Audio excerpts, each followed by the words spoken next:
Howdy folks, High Value DMD. Don't just give me your subscription, but please let me earn it. Let me earn your like and let me earn your comment. I wanted to talk a little bit about lifestyle choices and the lifestyle that I choose to live. Really the lifestyle of a doctor. If you don't know me, if you're new to the channel, I'm a dentist. I've been practicing dentistry for a year now. And I noticed something that when I'm at work, when I go into the break room, my assistants are always eating fast food, a lot of junk food, a lot of Mexican food. I live here in Texas and we love our Mexican food, our Tex-Mex. But there's a lot of refried beans, queso, tacos. You can't knock them. That stuff is delicious, man. I see a lot of hamburgers, French fries, Chick-fil-A, McDonald's, all that stuff. And then I come in there with maybe some ground chicken and some rice or some vegetables. Or maybe I don't even bring my food that day. A lot of times I just sit at my desk, eat a protein bar, or eat some nuts and some dried fruit and some trail mix, some healthy trail mix. That's what I do. That's what I eat. And I noticed that when I go into the break room, some of the assistants ask me, "Hey doc, what are you eating today? You eating surely something healthy, right?" Or, hey doc, why don't you get a bite of this cake over here? Maybe there's some donuts or some cake in the break room. And they always take note of what I eat. And they're always curious of what I'm going to eat.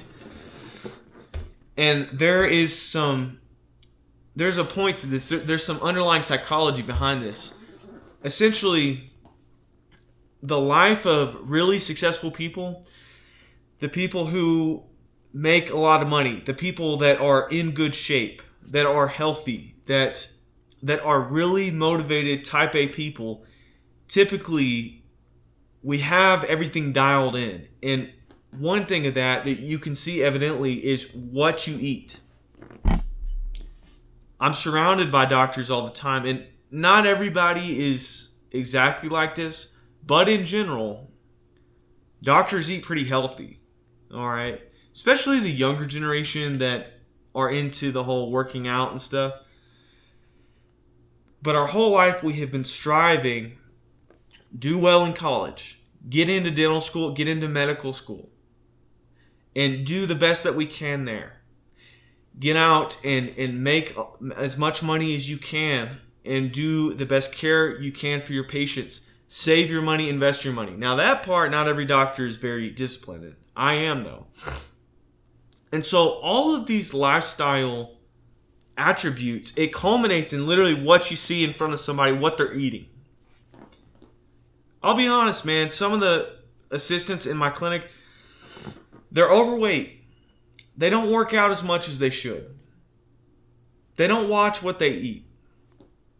They're complacent in life. They're complacent right here where they are currently in life. And then they see me, somebody that's really moving and shaking. I'm young, and if you've watched enough of me, you know that I'm going to be going into specialty training. I'm going to be going into a surgical specialty, oral and maxillofacial surgery. Only the select few people from dental school of dentists become an oral and maxillofacial surgeon. That is a true honor. The stakes are a lot higher in that field. You have to be very precise. You have to be very organized. You have to be very disciplined.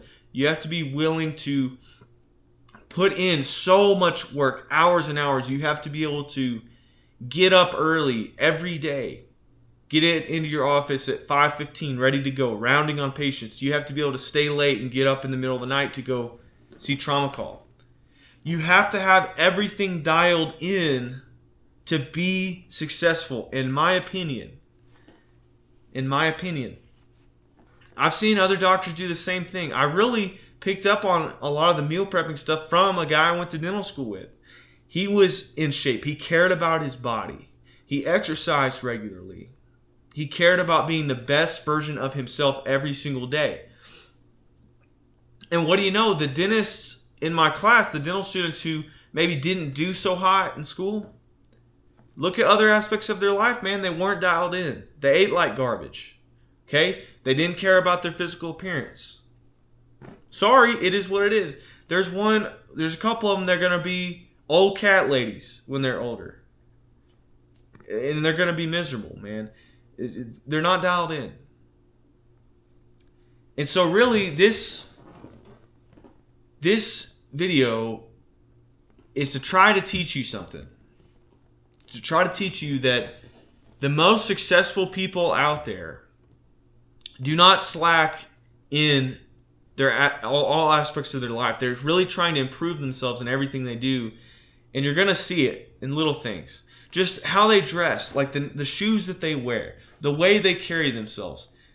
Successful people are not going to be hunched over and small and appearing small. No, when they go into a room, they're going to be sat up straight. They're going to have good posture. They're going to command a certain air about themselves. And you're going to see all of these things add up in front of you. And the way that you do that yourself is you really need to surround yourself with people like that. Somehow you need to find circles in your community, in certain industries, and you need to ingratiate yourself into that lifestyle. And eventually you will become that. And so my way, it was a clear path. I went into dentistry. That's a motivated field. Okay? Let's just say that you are in real estate. Well, typically those people are motivated because they live and die, they eat and they starve by what they sell. So you have to be very motivated in those circles. I have family that are in real estate and they're constantly going to networking events. They're working on their social media appearance, their presence. They're working on all that, man. If you decide to be in business, you need to know all the other players of businesses around you.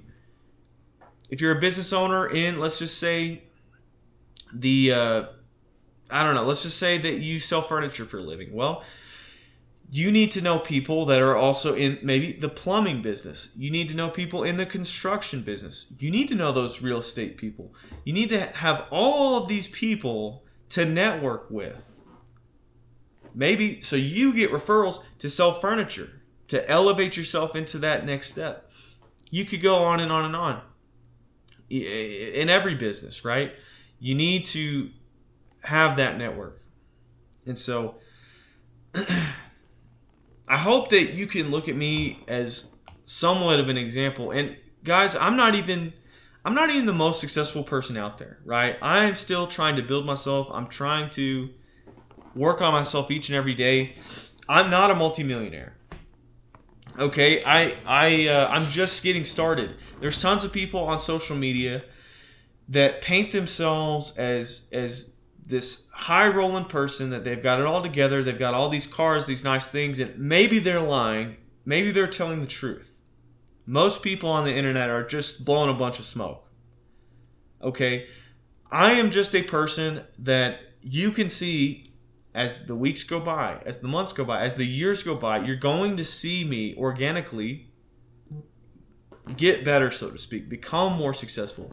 And so maybe I don't have the huge resume that you're looking for now in order to take my advice. But I think this is pretty good advice, okay? Maybe I don't necessarily have all the track record to back it up yet. I have some track record. But I think you should listen to this advice. I think you should take it because it has worked for me so far. I think it is making a difference. People notice a difference in me. And I'm going to brag on myself a little bit. In my clinic, we have reviews on providers and assistants. Historically, I have gotten, I think, from what I remember, more reviews, positive reviews and call-outs than my other colleagues in the clinic. I try to work as fast as possible. I try to do the best work I can. I try to communicate to my patients, tell them everything that's going on. And if it didn't go as well as I thought, I still tell them that because I strive to be truthful. And so that's another area of my life where it bleeds over, that I try to be the very best I could be, is just in my work and in my patient care. This video all stemmed from an experience I had with what I was eating and my diet. And look at all of these other aspects I've talked about in this video. So I hope that's food for thought for you. Hopefully that this video encourages you to dial in that diet. Go exercise a little bit more, even if you don't want to. And I've been guilty of that a lot. I don't want to hit that run. I don't want to go spend that 45 minutes in the gym. But I hope that this encourages you to get up and keep going, keep striving for that success. And with that, I will leave you. I hope I earned your subscription. I hope I earned your like, and I hope I earned your comment. Let me know what you think below. Until next time.